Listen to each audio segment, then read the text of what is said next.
Hello, friends. This is Annette of AnnetteLeonard.com, back again with another moment for chronic wellness. Thank you for spending a few minutes of your day here with me. I am back again and eager to tell you more about my time hearing Liz Gilbert speak in Portland.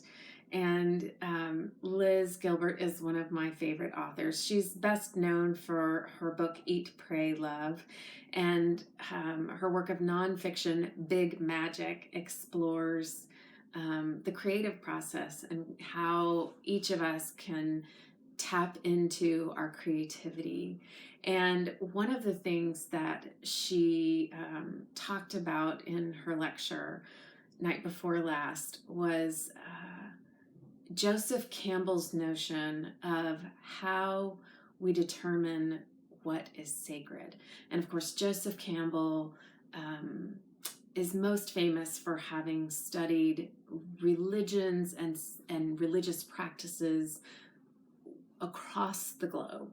And he was being interviewed on PBS about what makes something sacred. And he said, I draw a circle around it and I say, this matters. And because of that, it becomes sacred. And the same is true, of course, in each of our lives, that something is sacred because I say it is so.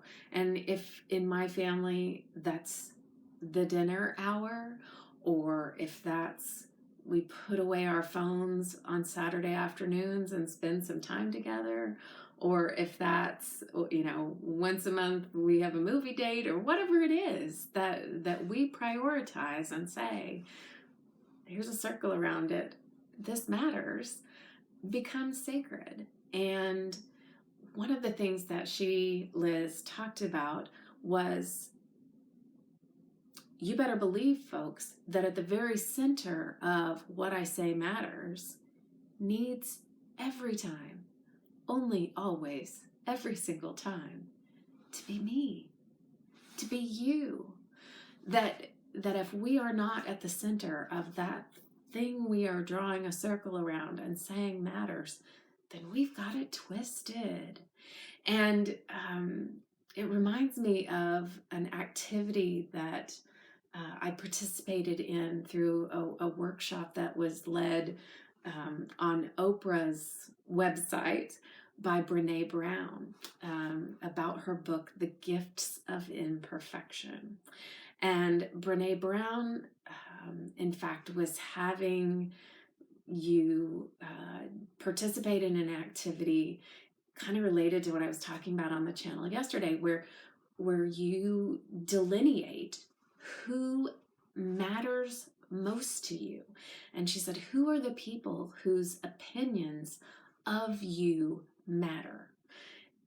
And she said, and this needs to be a really short list. It's probably not more than 5 people, and maybe it's no more than 2. And write that down on a tiny little slip of paper, maybe in the shape of a heart, and tuck it into your wallet, tuck it into your handbag, put it in a place, maybe the top drawer of your nightstand, where you can keep it close to you. And remember, when you start to get confused about, oh, these other people are thinking, or oh, these other people are saying, or oh, look at their life on social media, and wait a minute. Actually, there's only a few people whose opinions of me I care about, and who are they? Let me remind myself. And it was in doing that activity that I realized that the first person on the top of that list every single time needs to be me. And for much of my life, I wasn't even on that list.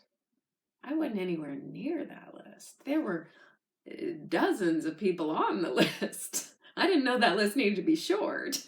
And I didn't even make the list. I wonder how many of you that's true for. Are you on the list of whose opinion matters most? Are you in the center of that circle of what is most sacred and matters most? Because especially with chronic illness, I would say that needs to be no more true. I'm not even sure that's a sentence.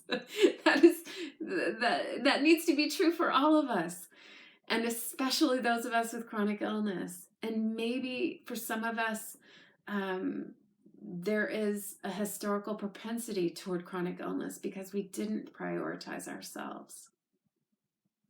It's a bold assertion, folks, and it's what I'm making here today. So that's what I think. What about you? Have you made that list? Do you know whose opinion of you matters most? If not, I challenge you to think about that and draw it up today. Tell me how it is for you. Tell me whether or not you realize that you need to be at the top of that list. Thank you for being here. Thank you for sharing some time with me. You matter to me, and I'm grateful to have some time together. Until we're together again, thank you, and be well.